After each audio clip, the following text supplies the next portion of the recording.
tengan temor, es bueno que podamos hablar con ustedes y ustedes conozcan de nosotros. De otro lado, también queremos felicitar hoy, 8 de marzo, a todas las damas, mujeres, niñas, adolescentes que hay en nuestra iglesia. Aunque por la fecha se ve más como algo comercial, pero queremos darles ese saludito, esa felicitación y bueno, como gozosos en el Señor, deleitándonos en el Señor, como veníamos meditando en la palabra del Señor en el Salmo 1, solo los que vivimos para Dios podemos tener ese deleite. No nos robemos ese deleite si no buscamos del Señor. Solo en Él podemos encontrar lo que nuestra alma necesita. Así que, hermanos, los invito para que escuchemos el servicio, nos deleitemos en la predicación del día de hoy y bueno, que sean bienvenidos. Bendiciones. Se me olvidaba decirle que los chicos y los adolescentes se quedan aquí, los chicos van a su clase. Y si nos paramos un momento, nos damos un pequeño saludo corto y para que empecemos entonces el servicio. Muchas gracias, hermanos.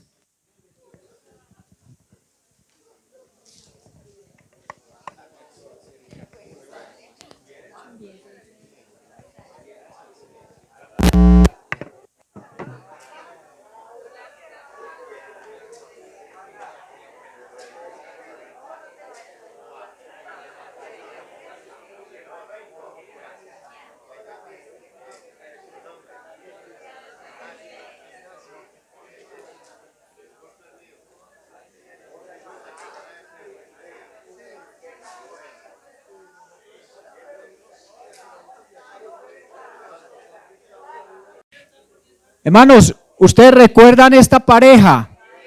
Hace poco los despedimos de acá.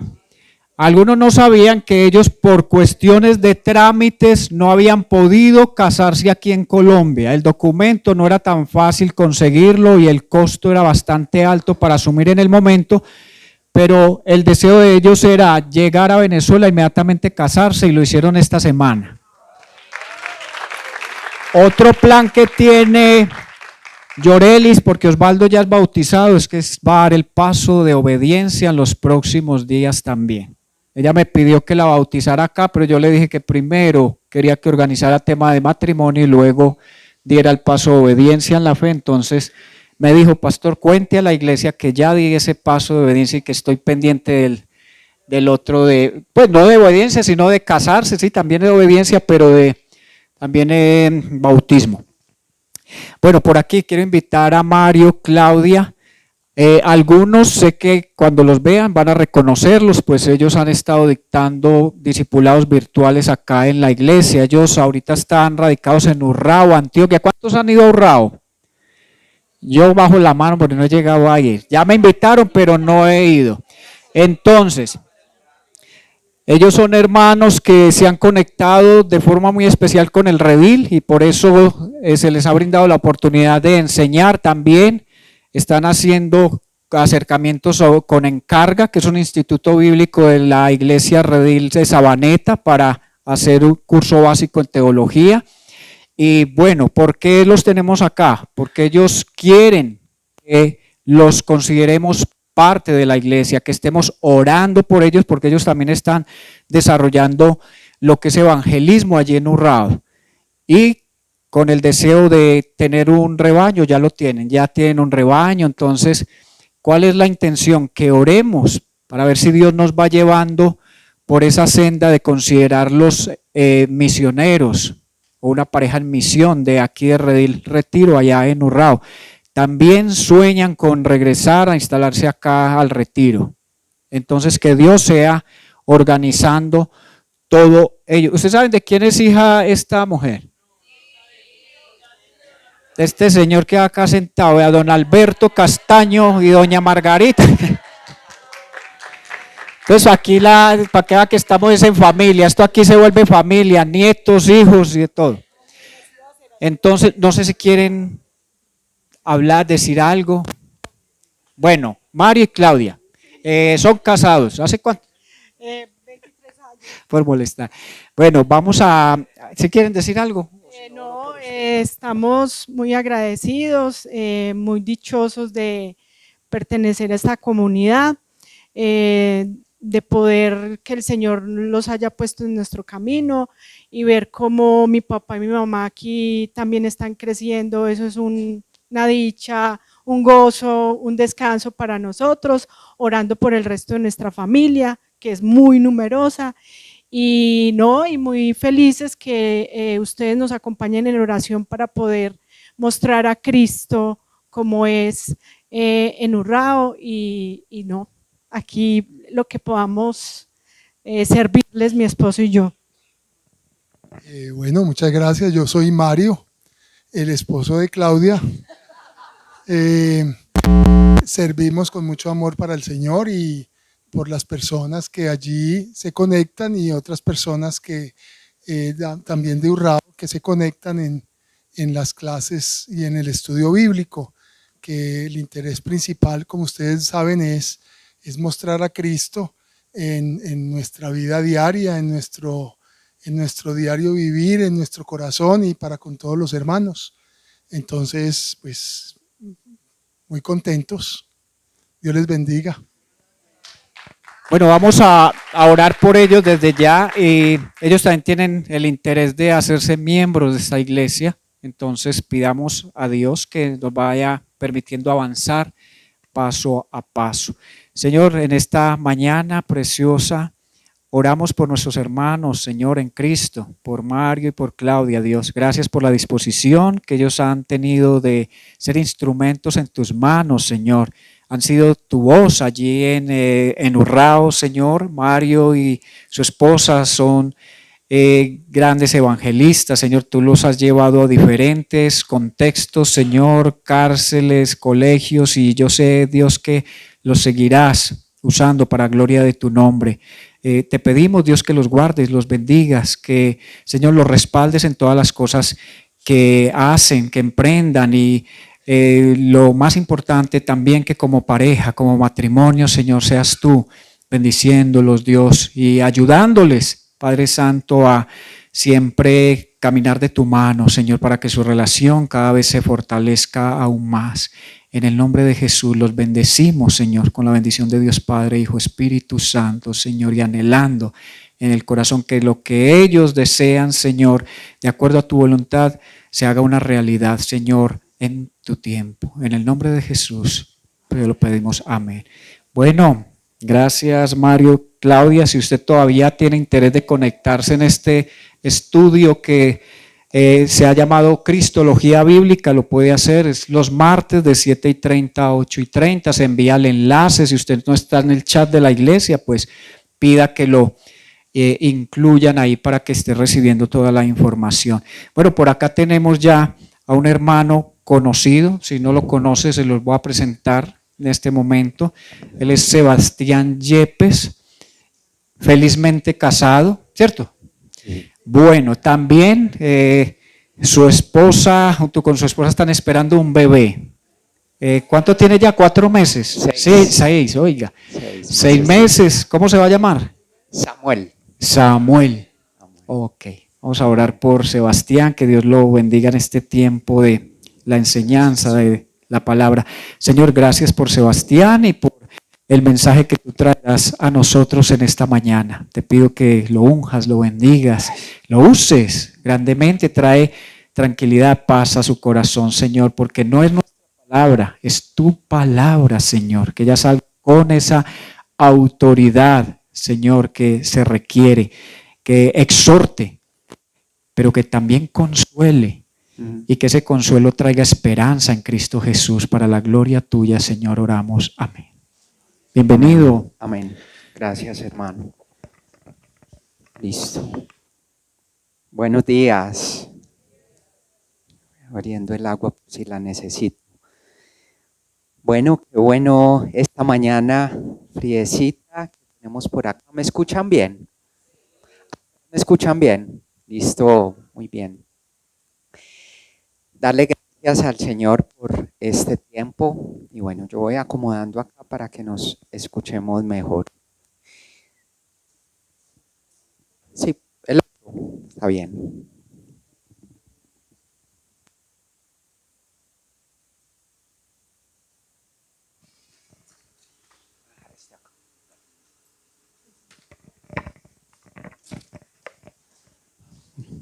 Bueno, la idea era tener el otro, pero vamos con este también. Bueno, quisiera iniciar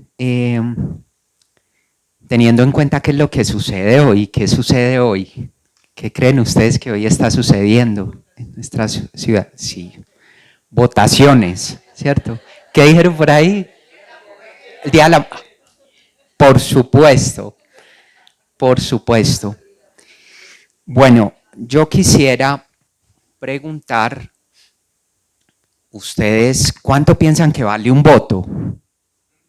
Las votaciones. 200. ¿Y un tamal? Ay, Dios. Ay, Señor.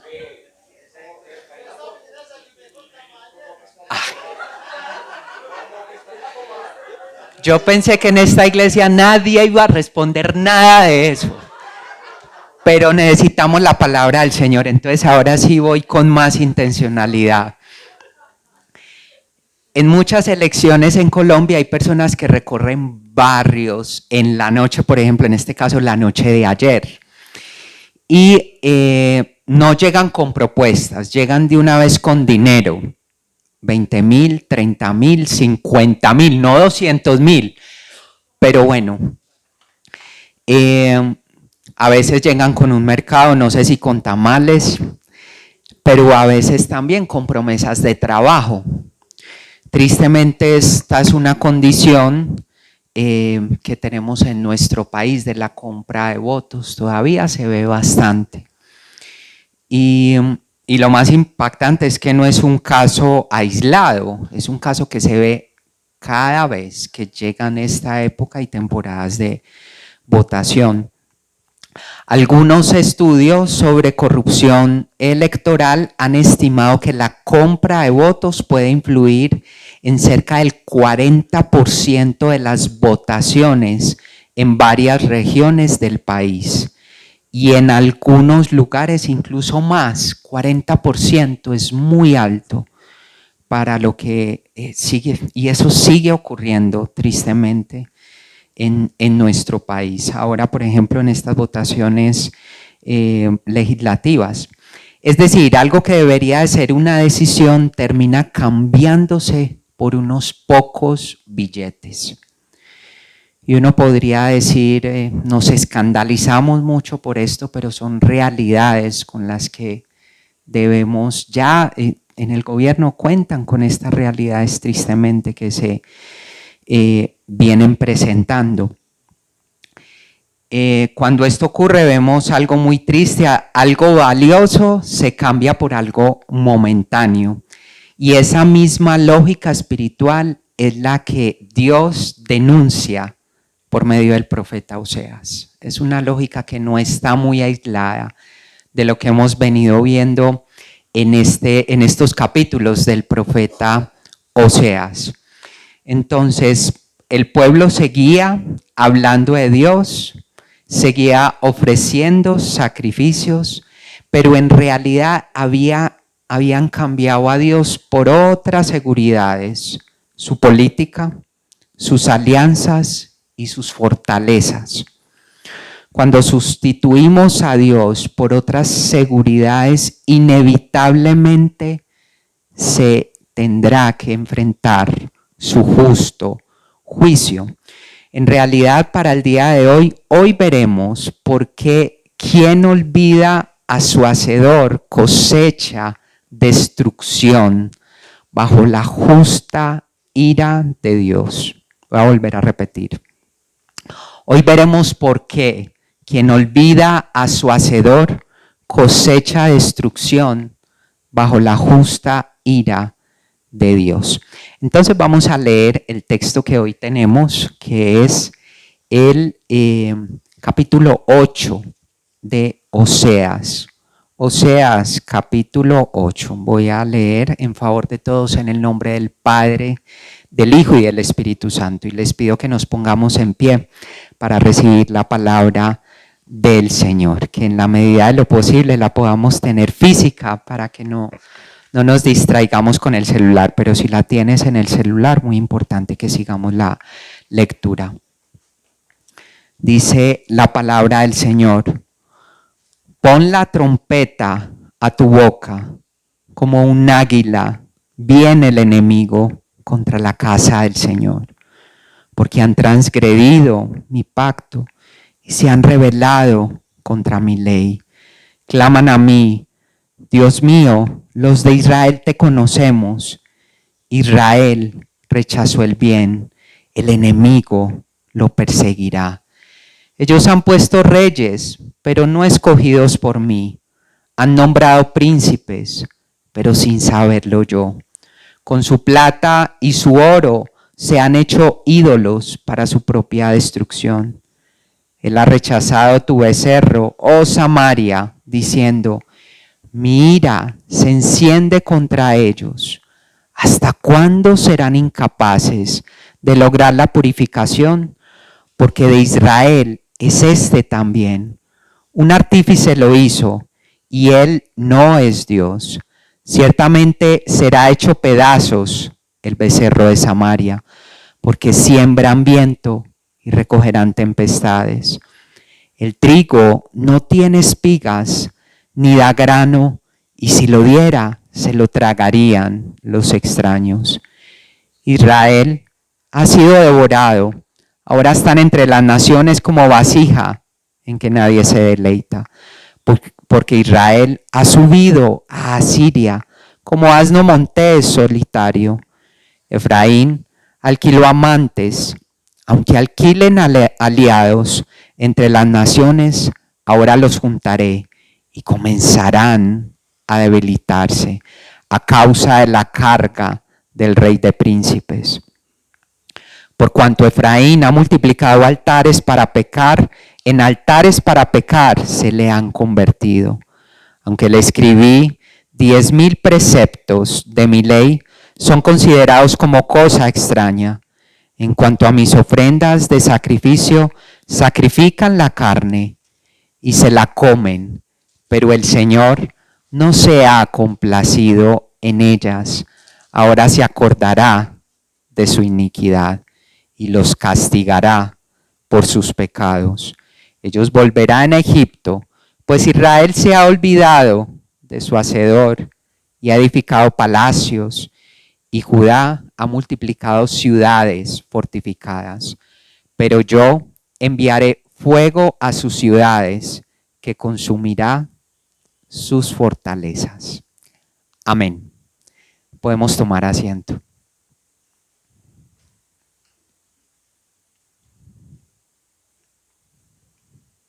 Mientras ustedes se terminan de sentar, yo tomo agua.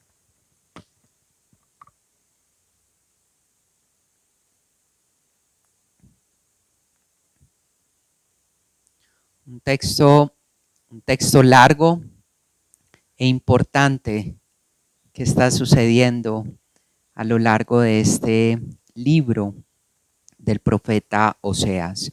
Y yo quisiera iniciar que podamos contextualizarnos un poco qué era lo que estaba sucediendo para este momento. En el contexto histórico que tenemos de este texto, Oseas 8, podemos ver varios aspectos, pero para poder entender un poco más lo que sucedía, que acá tenemos precisamente el título de este sermón de hoy, dice: la terrible sustitución a Dios. Y esto es lo que vemos a lo largo de este capítulo que leímos: sustitución y reemplazo a nuestro Dios. Entonces vamos al contexto histórico. Para allí tenemos a un rey en ese momento que era Jeroboam I, había hecho erigir, levantar becerros de oro en Betel y Dan, diciendo: acá están sus dioses. Levantó 2. Primera de Reyes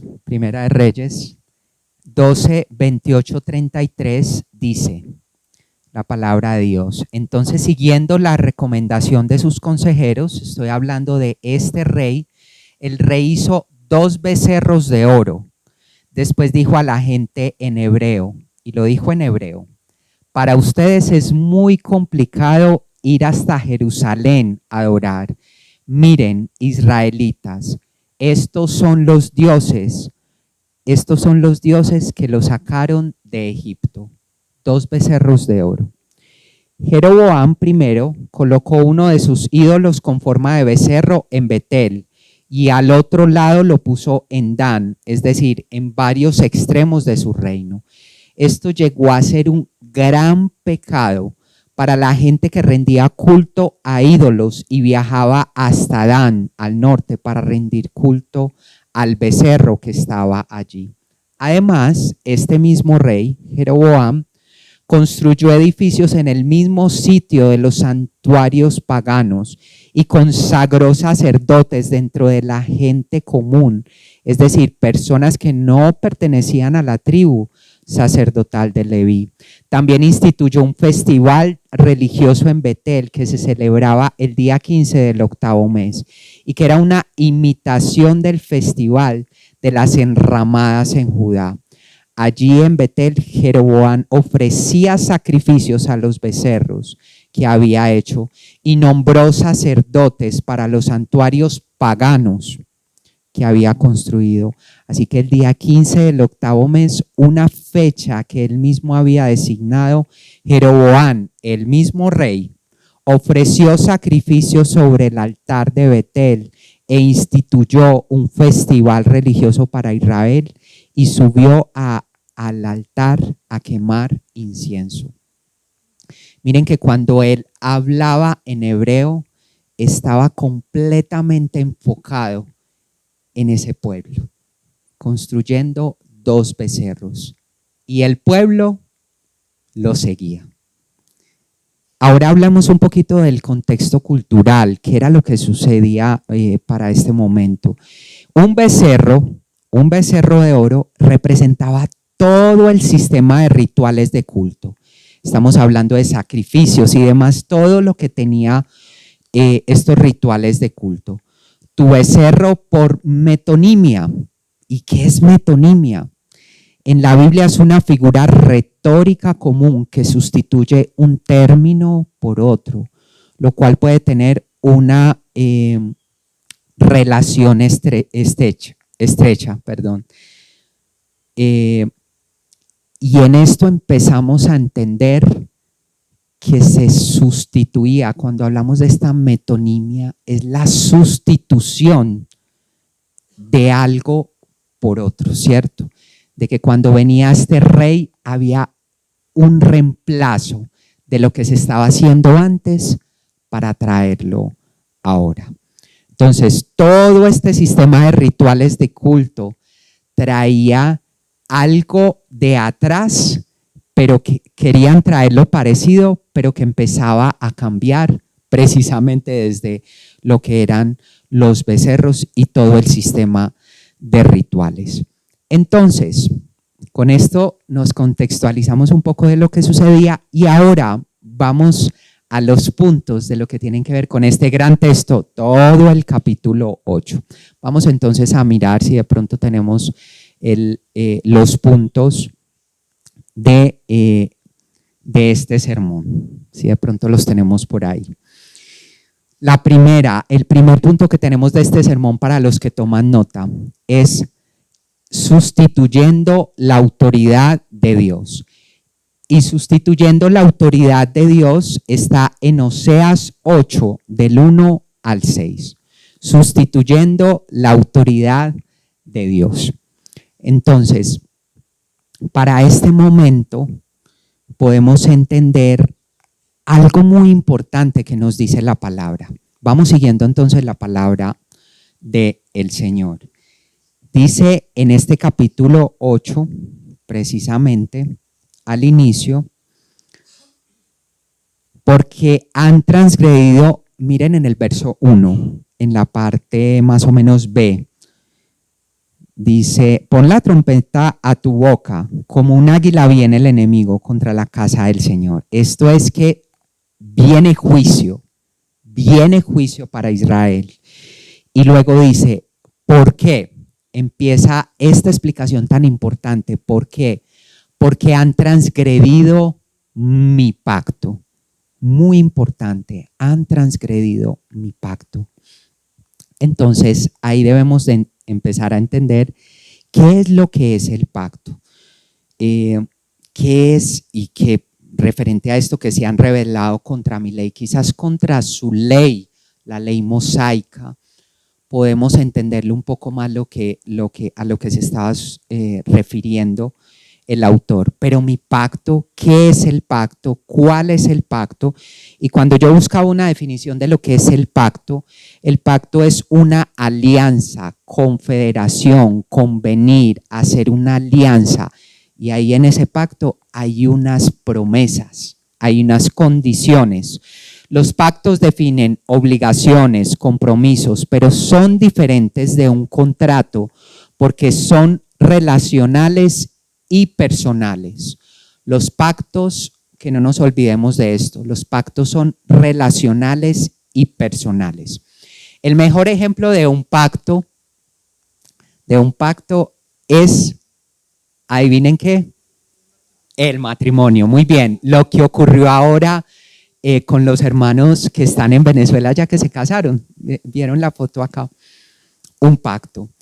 Y para ellos tener ese pacto matrimonial, seguramente hicieron unos votos, ¿cierto? Que a mí me interesa mucho, realmente me interesa mucho escuchar esos votos. Y me río mucho a veces porque los votos son tan hermosos.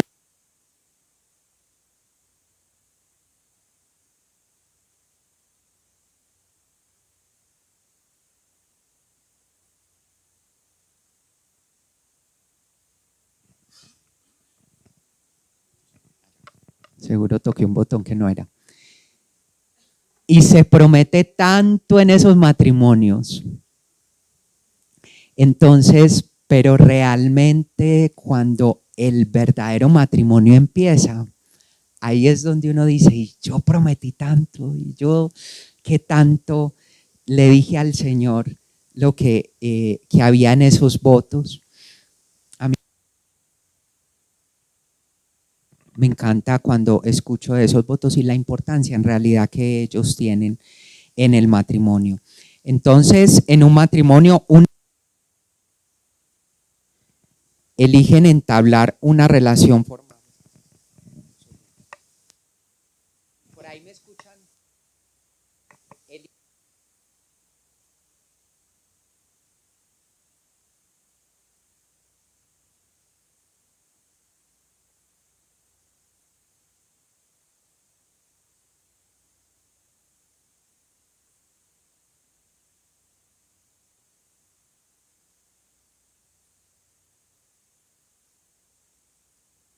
En el matrimonio, gracias.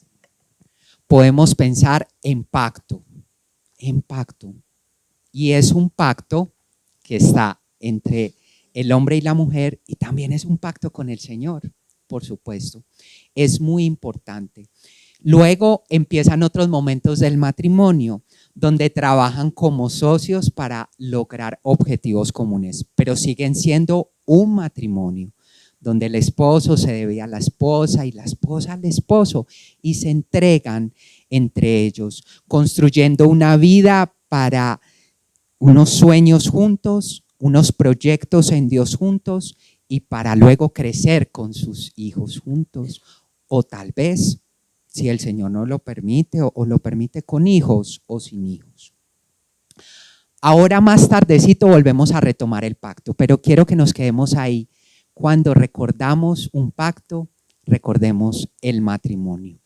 Entonces, en cuanto a la ley y al mismo pacto, dice Oseas 4:6, que ahí lo pueden encontrar también en el mismo libro de Oseas. Mi pueblo es destruido por falta ¿de qué? De conocimiento. ¿Y de conocimiento en qué? En la palabra del Señor. Mi pueblo es destruido por falta de conocimiento. Por cuanto tú has rechazado el conocimiento, yo también te rechazaré para que no seas mi sacerdote. Como has olvidado la ley de tu Dios, yo también me olvidaré. Esto es muy fuerte. ¿Cómo le habla el Señor a este pueblo en Oseas 4:6? Yo también me olvidaré de sus hijos. Muy triste esto, cómo está hablando.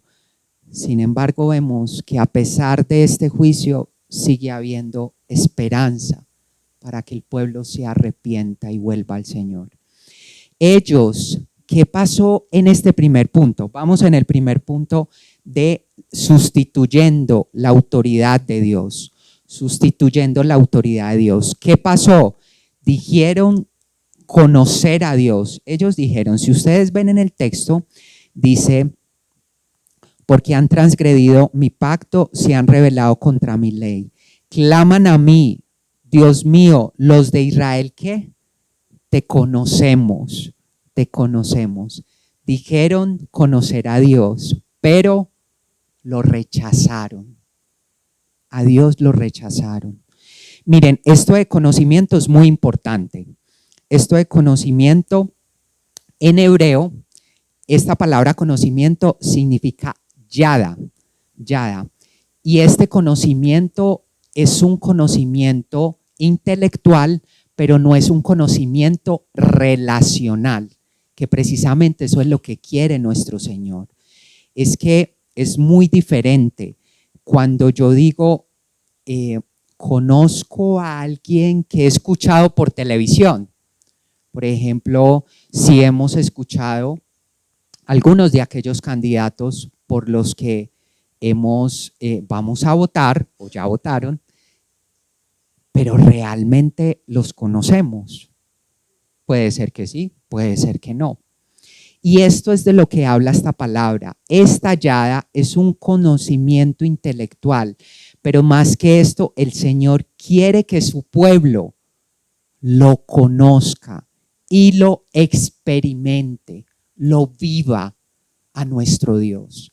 Él quiere que nos acerquemos de forma tal a Él que vivamos en su plenitud, en su amor y en sus atributos tan hermosos que Él tiene. Es diferente conocer acerca de alguien a conocer a alguien notoriamente. Que yo conozco a esa persona, yo me puedo sentar con esa persona y tener una interacción relacional.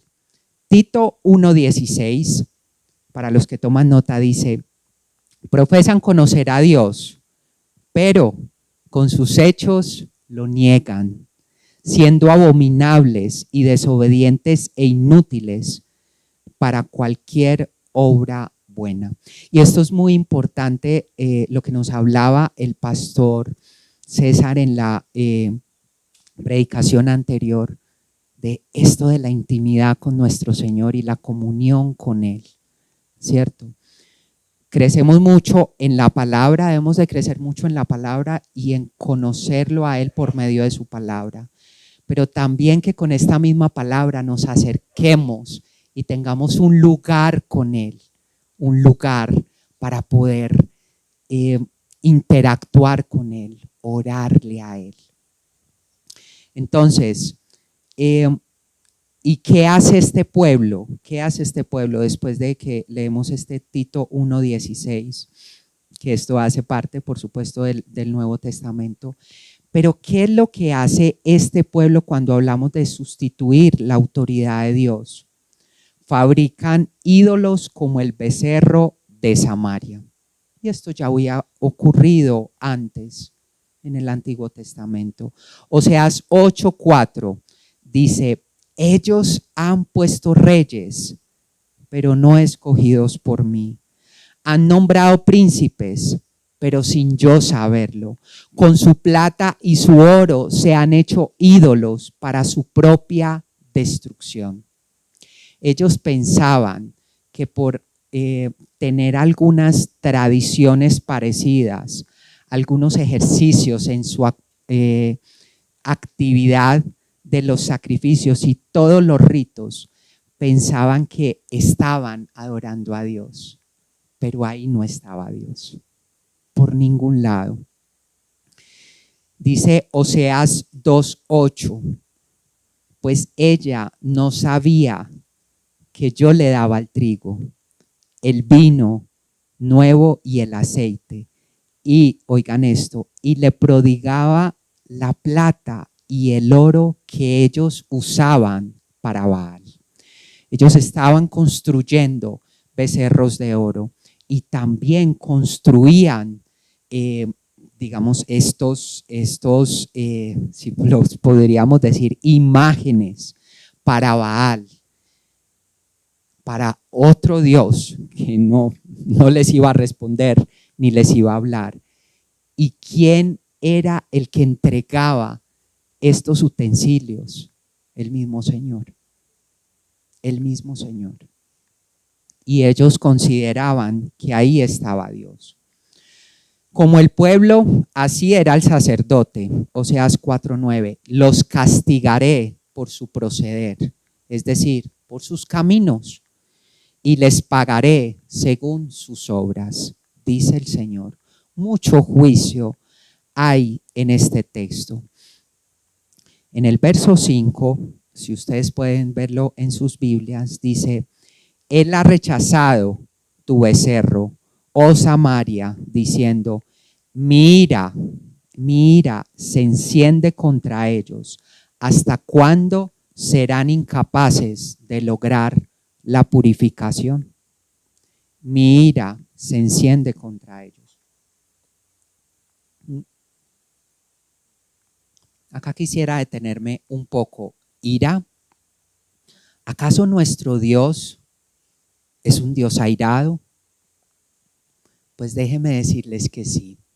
Uno de los atributos de nuestro Señor es la ira, uno de los atributos comunicables. Y cuando digo comunicables es porque nosotros, digamos, en ese sentido, podemos sentirnos un poco identificados en esos atributos, que nosotros también podemos tener ira.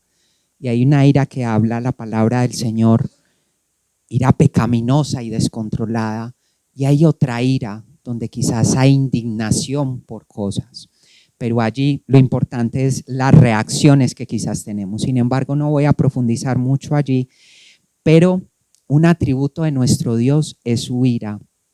¿A causa de qué? De nuestro pecado, de que el pecado es una enfermedad tan terrible, que el mismo Señor con su pueblo viene y lo toma, y por gracia envía un profeta para que hable todas las cosas que está hablando en este libro. Y le dice, y lo trata como a un hijo, y lo trata con amor, pero también lo disciplina, lo tiene que disciplinar, porque al Señor, al que ama, disciplina. Entonces, atributo de Dios, su ira. Cuando hay pecado, Él es ira. Y sí hay una sentencia. La ira divina es la inevitable reacción de un Dios santo que no tiene ningún pecado.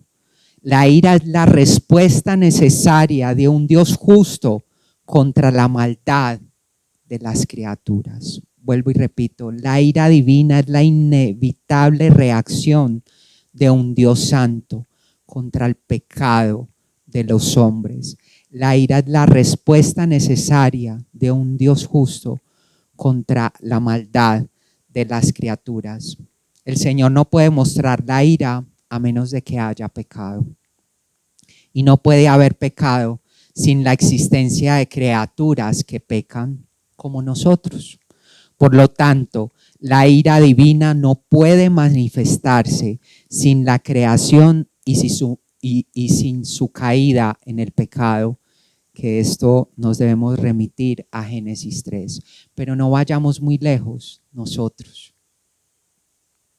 Estamos tan expuestos al pecado y tan tentados a pecar. Bueno, ahí profundizamos un poco en lo que es este atributo de Dios, que es su ira. Y miren, en medio de todo esto hay un contraste, y esto lo podemos ver en Oseas 10:5. La gente de Samaria, oigan esto, la gente de Samaria tiembla de miedo por su ídolo. temblaban por un ídolo, el becerro de Bet-Aben, y está de luto por él, dice la Nueva Traducción Viviente. Estaban temblando de miedo por su ídolo y estaban de luto por él. ¿Hasta dónde había llegado ya el pueblo? ¿En dónde había caído el pueblo? Oseas 3:12 dice, miren cómo les dice el Señor. Ahora siguen pecando, no era que habían iniciado, es que siguen pecando, haciendo ídolos de plata, imágenes hábilmente formadas por manos humanas. Ofrézcanle sacrificios y gritan, besen a ídolos que tienen forma de becerros. Quien olvida a su hacedor cosecha destrucción bajo la justa ira de Dios. Vuelvo y repito, quien olvida a su hacedor cosecha destrucción bajo la justa ira de Dios. El pecado tiene su consecuencia, queridos hermanos. Tenemos la gracia del Señor y ahora vamos a hablar de ella, pero el pecado tiene su consecuencia y debemos de estar conociendo su palabra para conocerlo más a Él. Ahora estábamos en este primer punto, sustituyendo la autoridad de Dios, y ahora vamos al segundo punto, sustituyendo la confianza en Dios. Que esto vamos a tomar parte en Oseas 8, del 7 al 10, para que ustedes me vayan siguiendo con la palabra del Señor. Miren esto, ellos sembraron viento y cosecharon tempestad. Sembraron viento y cosecharon tempestad. Isaías, yo tengo acá varios textos bíblicos que argumentan estos textos. Isaías 66:15 dice, porque el Señor vendrá en fuego y sus carros como torbellino para descargar su ira con furor y su reprensión con llamas de fuego. ¿Nosotros tememos del Señor, acaso? ¿Somos temerosos del Señor o acaso somos más temerosos del hombre? Hay algunas acciones que pueden demostrar que tememos más a las circunstancias, que tememos más al mundo y no a Dios. Entonces, también podemos ver cómo ellos buscaron ayuda en las naciones. Jeremías 2:24. Eres como una burra salvaje, olfateando el viento en época de apareamiento. ¿Quién puede contenerla de su celo? Los que desean no necesitan buscar demasiado, porque ella es quien corre hacia ellos. Israel buscó seguridad y protección en Asiria, pero solo encontró opresión y esclavitud. Aunque Israel le pagó tributo a Asiria, porque para acabar de ajustar ellos pagaron, eso no les compraría la seguridad, porque Dios lo juzgaría por medio del rey de Asiria. Él mismo lo hizo de esta forma. Terminaron de esta forma siendo devorados y debilitados. Oseas 8:7 lo podemos ver acá en Oseas 8:7. Lo que decía ahora, porque siembran viento y recogerán tempestades. El trigo no tiene espigas ni da grano, y si lo diera, se lo tragarían los extraños. Israel ha sido devorado. Ahora están entre las naciones como vasija, en que nadie se deleita. Después de ser un pueblo rico, amado, interesante, que la gente de afuera podía decir, ¿quiénes son estos? A que el Señor tanto los bendice, que tanto los ama, y en qué han terminado. Dice Jeremías 22:28, ¿es acaso este hombre Conías una vasija despreciada y rota? Y miren cómo el Señor toma ejemplo de esto. Es un objeto indeseable. Así estaba el pueblo de Israel, porque han sido arrojados él y sus descendientes y echados a una tierra que no conocían. Miren esto, Segunda de Reyes 17:6.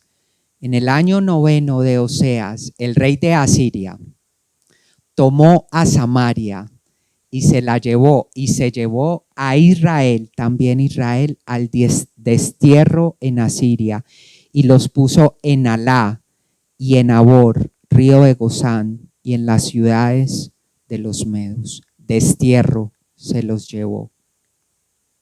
Esto es mucho juicio. Es una situación muy triste para el pueblo, pero el pueblo no lo entendía. Seguían caminando, como decía el Señor, continuaban y buscaban por otros lados y no por Él. Se olvidaron del Señor.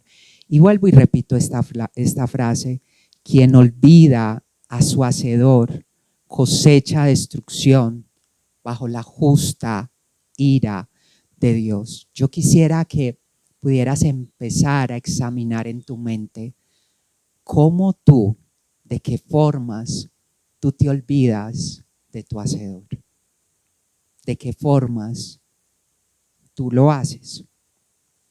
Y bueno, ya vamos en 2 puntos. El primero, sustituyendo la autoridad de Dios. El segundo, sustituyendo la confianza en Dios. Y ahora vamos para el tercero, sustituyendo la verdadera adoración, que esto está en Oseas 8 del 11 al 14. Trataron la ley como algo extraño. Miren cómo habían ya caído de mal, que ni siquiera sabían qué era la ley. La habían olvidado. Ya quizás esas generaciones no entendían cuál era la ley, aquella ley mosaica que había entregado el Señor, que había entregado Moisés. Se habían olvidado. Y nosotros también debemos de ir a esas leyes. Debemos de ir constantemente allí a Éxodo 20 a mirar quién es nuestro Dios y cuál fue esa ley que Él nos entregó y qué fue lo que nos entregó también Jesús, diciendo aquellas 2 leyes tan importantes, más importantes, y las que Él enfatiza, que recordamos que Jesús habla, que el pastor también las recordó hace 8 días. Amar al Señor, amarás al Señor con todo tu corazón, con toda tu mente, con todo tu espíritu y con todas tus fuerzas, y a tu prójimo como a ti mismo. Nos podemos olvidar de esto tan fácil, que el Señor nos ayude a caminar en esto. Bueno, sustituyendo la verdadera adoración. Trataban ya la ley como algo extraño. Deuteronomio 4:6. Así que guárdenlos y pónganlos por obra.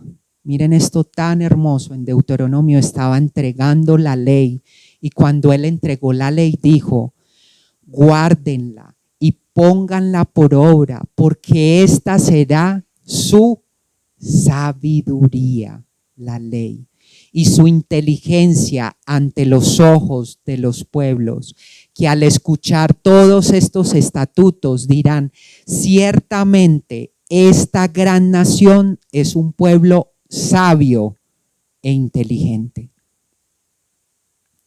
Los de alrededor de nosotros, nuestros vecinos, amigos, hermanos en la fe, pueden decir: tus decisiones, tu forma de referirte al otro, tu forma de hablarle a tu esposa, a tu esposo, ¿es sabio e inteligente? O si en algún momento pecas, sabes que estás haciendo algo malo y eres consciente de que estás pecando contra el Señor. ¿Cómo te refieres a tu familia? ¿Cómo te refieres en los momentos de tensión? ¿Pueden decir eso de nosotros, de que somos sabios al hablar?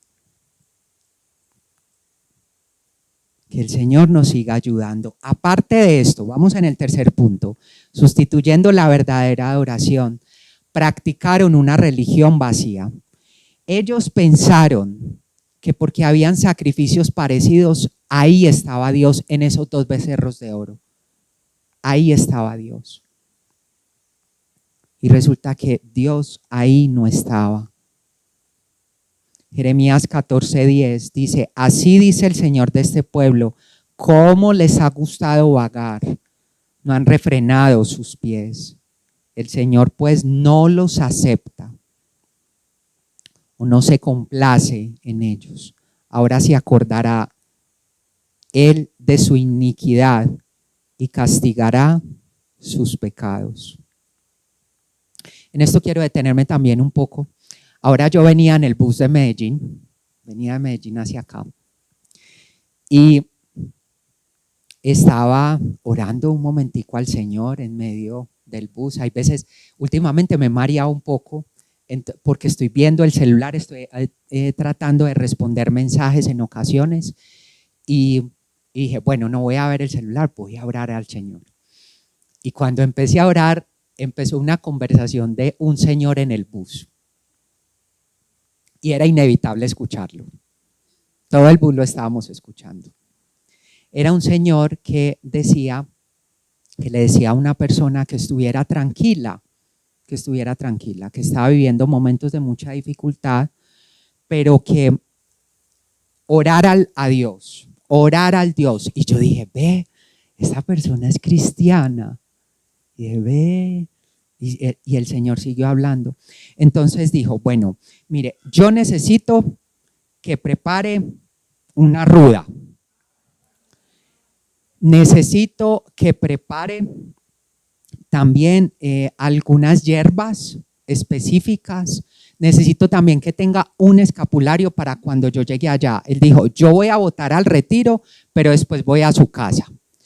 Y no espere que de una vez se haga el cambio, ese cambio es poco a poco, porque yo me di cuenta, le decía él a la otra persona, que las materas de su casa se murieron y se secaron, entonces algo malo le está pasando a usted, algo malo le está pasando, entonces es necesario que usted me tenga estas cosas y bueno, ahí de la plática, ahí hablamos, nos ayudamos. Entonces, pero tenga esas cosas y le digo una cosa, tenga fe, que esa situación a usted se le va a organizar. Yo tratando de orar y ya lo último era en el celular tomando nota y yo, ay Señor, ¿qué es lo que tú estás entregando también para la predicación? Y muchos seguramente en el bus venían pensando, ve, yo voy a escuchar también a este señor que tengo mi situación de dificultad. Yo decía, ay Señor, ten misericordia, por favor. Miren cómo nos dejamos de engañar de fácil. Y una persona, y les digo, la apariencia del Señor no era de decir de que era un señor que iba en un bus con una apariencia de brujo o de chamán, un señor muy bien presentado, muy bien, conversando muy bien, muy seguro. Entonces, pero podríamos pensar, ahí está Dios. Ahí está Dios. Muy importante que el pueblo, su iglesia, no nos dejemos engañar. Y para ello necesitamos conocer la palabra del Señor. Bueno, el resultado fue juicio, dice en Oseas 8:14. El resultado fue juicio. ¿Por qué? Porque olvidaron a su hacedor. Olvidaron a su hacedor. Deuteronomio 32:18 dice, descuidaste la roca que te engendró, te olvidaste del Dios que te dio la vida, dice la Nueva Traducción Viviente. Descuidaste la roca que te engendró, te olvidaste del Dios que te dio la vida. Nosotros podemos pensar, bueno, no hay imágenes como esas que fueron levantadas de los becerros de oro, no tenemos eso. Quizás en la actualidad sí hay imágenes, pero no sé si esa será todavía nuestra gran lucha como pueblo del Señor, como iglesia del Señor. Pero qué edificios y fortificaciones hay en tu mente que te llevan a adorar algo más que al Señor. ¿Qué tú tienes en tu mente que te está llevando a amar más que al Señor? Y eso es lo que el Señor quiere hablarte directamente hoy, porque te ama y porque el Señor es un Dios de ira. Y no debemos de temerle a las circunstancias o a los hombres o a situaciones o a dinero. Que el Señor nos dé sabiduría, porque ahí está el temor de Él. Eso es lo que necesitamos, la sabiduría de nuestro Señor. Y ahí está el temor a nuestro Señor. Puede ser que le temamos a momentos de quiebra, de situaciones económicas. Puede ser que hayan otras circunstancias, pero que el Señor te hable para qué es lo que verdaderamente estamos temiendo y no a Él, y que su pueblo no sea engañado y se santifique, así como lo dice también su palabra. ¿Hasta cuándo serán incapaces de lograr la purificación, santificación? Y sabemos que ella es progresiva. En conclusión, tuvimos entonces 3 puntos. ¿Recuerdan los 3 puntos? Recordamos los 3 puntos. Sustituyendo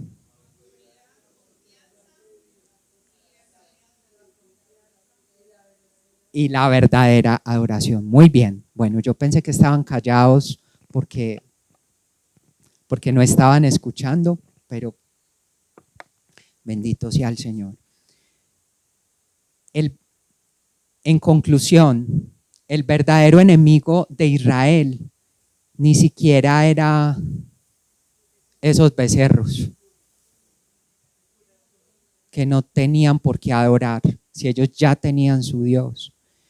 El verdadero enemigo de Israel era su ignorancia de la palabra del Señor. Y adivinen quién era también, Dios mismo. Aunque los estaba disciplinando, ellos sufrieron el juicio del que habla esta palabra. Lo que el Señor habló, todo se cumplió por desobedientes, por no cuidar lo que el Señor los había llamado, su palabra, sus mandatos y su pacto. Muy importante que no lo olvidemos.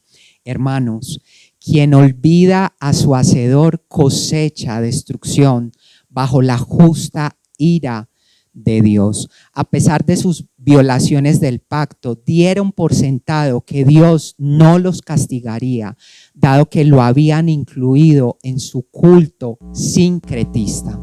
Miren, el Señor nos está llamando a ser radicales con sus cosas.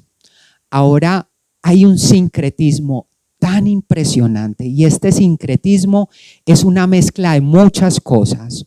Nueva era, lo que estaba hablando este señor también en el bus, declaraciones, ¿cómo, perdón?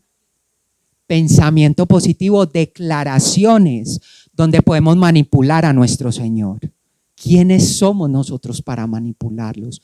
Pero que sí estemos declarando la palabra de Él es lo más importante. Hay tantos movimientos en este momento en donde lo que busca, entonces, si hay un poquito de Dios, hay un poquito de la nueva era, hay un poquito del chamán, hay un poquito del uno. ¿Y acaso Dios está ahí? ¿Acaso Dios está ahí? Él le decía al pueblo, no, yo no estoy ahí, a mí no me están amando, a mí no me están adorando. ¿A qué están adorando ustedes? Y a eso mismo nos está llamando el Señor. Estaban satisfechos con sus rituales externos, supusieron erradamente que el Señor también lo estaría con sus cultos sincretistas, que ahora también se ven.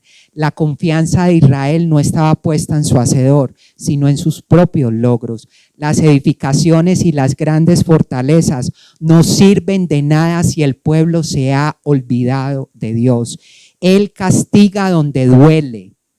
Él castiga donde más nos duele y derrumba los símbolos de poder, la seguridad y la estabilidad que tanto busca el ser humano, que tanto buscamos más bien.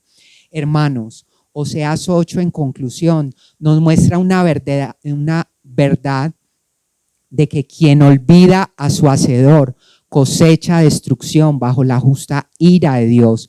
Israel pensó que podía vivir sin Dios, levantar sus propios reyes, fabricar sus propios ídolos y confiar en sus propias fortalezas. Pero el Señor declaró que todo esto terminaría en juicio. Y esta advertencia también es para nosotros hoy. Cuando el corazón se aleja de Dios, cuando su palabra se vuelve algo extraño y buscamos seguridad en otras cosas, podemos empezar a preguntarnos, ¿cuáles son tus seguridades? ¿Hay un ídolo que has hecho de ti mismo o de otra persona? ¿El dinero? Porque allí podemos caminar por el mismo camino peligroso que tienes como Dios. Olvidar a Dios siempre termina en reemplazar a Dios.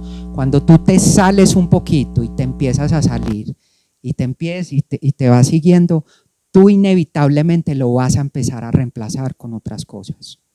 Eso va a empezar. Y cuando menos pienses, vas a estar acá. Cuando menos pienses, vas a estar en ese bafle completamente alejado de Él. Eso es lo que termina ocurriendo. Olvidar a Dios siempre termina en reemplazar a Dios. Thomas Watson, un teólogo puritano, dice una frase que yo vengo escuchando hace mucho tiempo, que quizás cuando nosotros salimos de las tradiciones, aun cosas que teníamos de antes, y que esas prácticas tristemente siguen llegando, el Señor nos dice, santifíquense, purifíquense, como decía acá, ¿hasta cuándo serán incapaces de lograr la purificación? Todo eso que dejamos puede sonar y puede parecer amargo, pero después se vuelve dulce. Va a venir dolor cuando dejamos esos altares, esas cosas que tenemos por Dios, pero después se vuelve dulce. Dice este teólogo puritano, hasta que el pecado sea amargo para nosotros, Cristo será dulce, se vuelve dulce. Pero tenemos que tomar decisiones inevitablemente. Quien olvida a su hacedor cosecha destrucción bajo la justa ira de Dios. Pero escuchen esto, quien viene a Jesucristo encuentra su misericordia. No solamente estamos hablando de juicio, empezamos a hablar de Cristo, porque allí hay misericordia. Y bueno, voy a retomar un poco más, que ya voy a terminar, la historia de los pactos. La historia de los pactos comenzó cuando Dios creó a los humanos a su imagen para que se asociaran con Él para difundir la verdad de todo el mundo. La palabra pacto viene del hebreo berit, que esto fue lo que vimos a inicios del texto. Esta palabra no se usa explícitamente en Génesis 1, pero los detalles de la relación son similares a pactos que se encuentran posteriormente en el texto. Dios invitó a Adán y a Eva a ser reyes y sacerdotes, a representar su gobierno generoso en la tierra. Ellos podían disfrutar y reproducir las bendiciones de la vida eterna siempre y cuando continuaran confiando y asociándose con Él. ¿Cómo sería ese lugar de Adán y Eva? ¿Cómo sería hermoso y espectacular. Todo lo tenían. Ellos eran reyes y sacerdotes ahí. Pero cuando Dios establece unos términos de relación, les advierte que no coman del árbol del conocimiento del bien y del mal, porque esto acarrearía la maldición de la muerte para la humanidad. Y tristemente así fue. Y así lo hubiéramos hecho nosotros también, hubiéramos comido de ese fruto. Dice Oseas 6:7, pero ellos, como Adán, han transgredido el pacto. Este pueblo ha transgredido el pacto y allí me traicionaron. La rebelión contra los términos del pacto, este pacto es tan importante, es equivalente a una rebelión contra Dios mismo. Es decir, ese pacto es Dios mismo. Ese pacto era tan importante. No quebranten mi pacto, le dijo el Señor a Adán y Eva. No lo quebranten, por más sencillo, pequeño, grande que sea, trascendental en ustedes, por favor, no rompan ese pacto. Hubo varios pactos a lo largo del texto bíblico. Hubo un pacto con Noé, con Abraham, con Moisés, con David. Este pacto de creación o una alianza formal que fue con Adán, llevan adelante la narración hasta alcanzar el punto culminante con Jesús. Las promesas y los planes de Dios para salvar al mundo por medio de la simiente de la mujer se vuelven cada vez más claros por estos pactos. El de Abraham, el de Moisés y el de David. Si ustedes quisieran, métanse a estudiar los pactos. Es hermoso todo lo que ocurre con estos pactos. Las promesas y los planes de Dios para salvar el mundo era muy hermoso con estos pactos, pero venía un pacto más grande, que es el pacto de la redención. Solo puede concretarse a través de quién, del verdadero profeta. Recordemos que Oseas era un profeta, pero acá viene el verdadero profeta y el más grande, que significa precisamente, Oseas significa salvación, pero venía la salvación más maravillosa y más grande. Y esto lo vemos precisamente que hace 8 días tuvimos la institución de la Cena del Señor. Esto lo vimos allí, que dice Mateo, y tomando una copa y habiendo dado gracias, se la dio diciendo, beban todos de ella, porque esta es mi sangre ¿de qué? Del nuevo pacto, del nuevo pacto. Lo mismo dice en Lucas 22:20. Esta copa es que es el nuevo pacto. Tenemos el nuevo pacto más grande, el pacto más esperanzador para nosotros. Jesús triunfó perfectamente en todos los puntos que la humanidad falló y donde se rompieron los pactos. Él fue el que triunfó sobre todo ello. Él es el garante, hoy que hablamos de votaciones, que la registraduría habla de que es la garantizar que todo esto se dé de una forma con un final que pueda ser garantizado seguro. Él es el garante, nuestro Señor, y el mediador del nuevo y el mejor pacto. En Hebreos 7:22 dice, Jesús ha venido a ser el fiador. Oigan esto, el fiador. ¿Quién? La misma palabra nos lleva a que no seamos fiadores. ¿Quién quiere ser fiador ahora? Él es el fiador o la garantía de un mejor pacto. Ahora las personas de todas las naciones, tribus y lenguas que confían en Jesús pueden convertirse en parte de la familia del pacto de Dios. El nuevo pacto, que es el de Jesús. Nosotros recibimos, en este nuevo pacto, recibimos el perdón de los pecados y el espíritu fortalecedor de Dios que nos ayuda a vivir vidas llenas de amor abnegado. Gracias a Jesús podemos vivir con justicia y asociarnos con Él para que nos restaure. ¿Y cuál es el lema que tenemos nosotros? ¿Cómo es nuestro lema de la iglesia? ¿Cómo es nuestro lema? La restauración. Llegó el tiempo de la restauración. y que el nuevo creyente venga a Cristo en arrepentimiento y fe. Ahora sí ya voy a terminar. Aplicaciones que tenemos para este momento.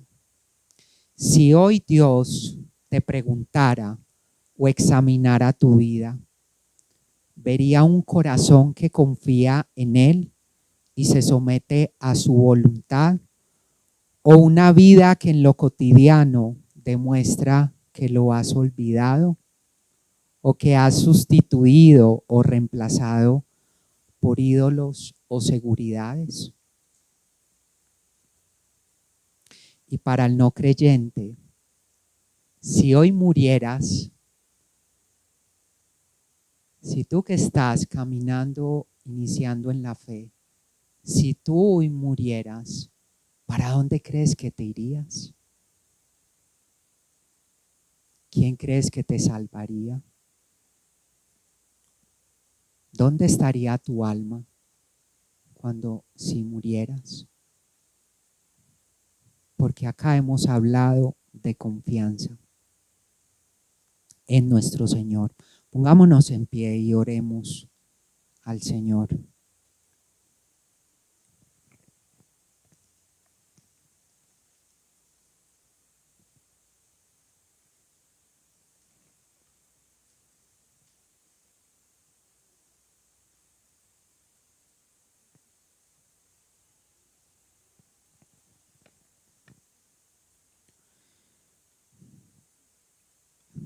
Señor Dios y Padre nuestro,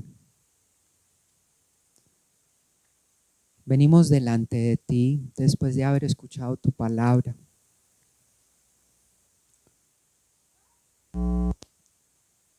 Reconocemos, Señor, que tu palabra nos ha confrontado. Tú dices en tu palabra, Israel ha olvidado a su Hacedor. Y hoy te pedimos que examines también nuestro corazón. Ayúdanos, Señor, a mirar qué fortalezas tenemos en nuestra vida. Ayúdanos a mirar, Señor, en qué nos hace falta confiar en ti, santificarnos en ti, esta santificación progresiva que es tan importante. Como dice la Escritura, examíname, oh Dios, y conoce mi corazón. Pruébame y conoce mis pensamientos.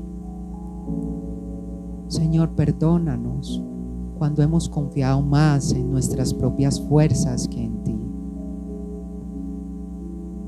Perdónanos cuando nuestra vida en lo cotidiano